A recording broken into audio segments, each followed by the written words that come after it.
मार्च में जहां गर्मी शुरू होनी चाहिए थी, वहीं इस बार आसमान से ओले गिरने लगे, तेज हवाएं चलने लगी, बिजली कड़कने लगी और अचानक मूसलाधार बारिश ने सबको चौंका दिया।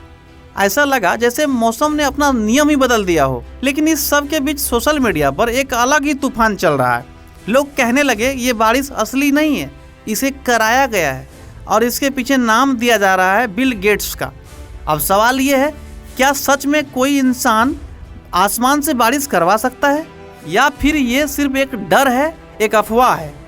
देखिए, नाम बड़ा है इसलिए कहानी भी बड़ी बन जाती है। बिल गेट्स ने एक रिसर्च आइडिया को सपोर्ट किया था जिसका नाम है स्ट्रेटोस्फेरिक एरोसोल इंजेक्शन। इसे आसान भाषा में समझिए।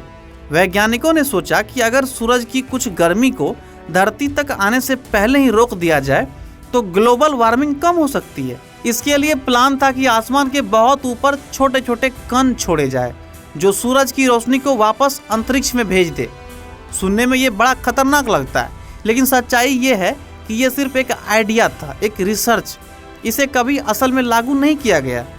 इससे जुड़ा एक प्रोजेक्ट था, लेकिन लोगों के विरोध के बाद उसे 2024 में ही बंद कर दिया गया था। तो सीधी बात यह है कि ना कोई सीक्रेट एक्सपेरिमेंट चल रहा है, ना किसी ने भारत में बारिश बनाई है। तो फिर ये बारिश आई कहाँ से? अब समझिए असली खेल। इस पूरे बदलाव के पीछे सबसे बड़ा कारण है पश्चिमी विक्षोभ। ये एक मौसम सिस्टम होता है जो यूरोप के आसपास बनता है और धीरे धीरे अफगानिस्तान, पाकिस्तान होते हुए भारत तक आता है और रास्ते में समुद्रों से नमी उठता चलता है। जब ये भारत पहुंचता है तो अपने साथ बादल, बारिश और तूफान लेकर आता है।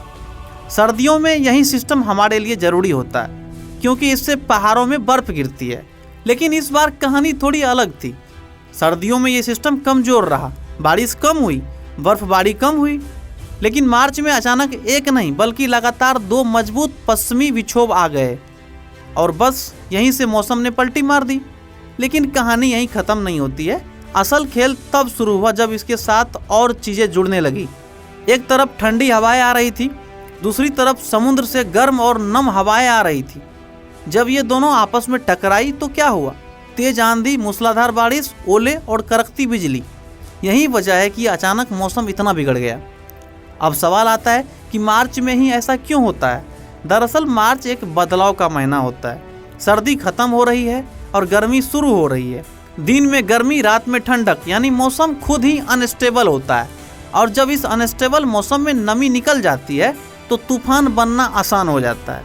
अब इसमें एक और बड़ा खिलाड़ी जुड़ जाता है, एल नीनो और ला नीना। ये दोनों प्रशांत महासागर से जुड़े मौसम के पैटर्न हैं। जब समुद्र का पानी ठंडा होता है तो उसे ला नीना कहते हैं और जब पानी गर्म होता है तो उसे एल नीनो कहते हैं। इस बार ला नीना एक्टिव रहा, जिसका मतलब है कि हवा में नमी ज़्यादा थी और जब पश्चिमी विक्षोभ आया तो उसे पूरा फ्यूल मिल गया।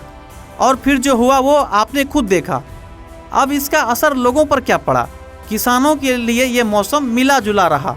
एक तरफ तापमान कम हुआ, फसल को राहत मिली, लेकिन दूसरी तरफ ओले और तेज हवाओं ने कई जगह नुकसान भी किया। यानी ये राहत भी है और खतरा भी। अब उससे बड़ा सवाल, आगे क्या होगा? अभी जो ठंडक और बारिश दिख रही है आपको, ये ज़्यादा दिन टिकने वाली नहीं है। जैसे जैसे अप्रैल और मई आएंगे, गर्मी अपने असली रूप में लौटेगी और अगर आगे चलकर एल नीनो बढ़ता है तो हालात और भी खराब हो सकते हैं।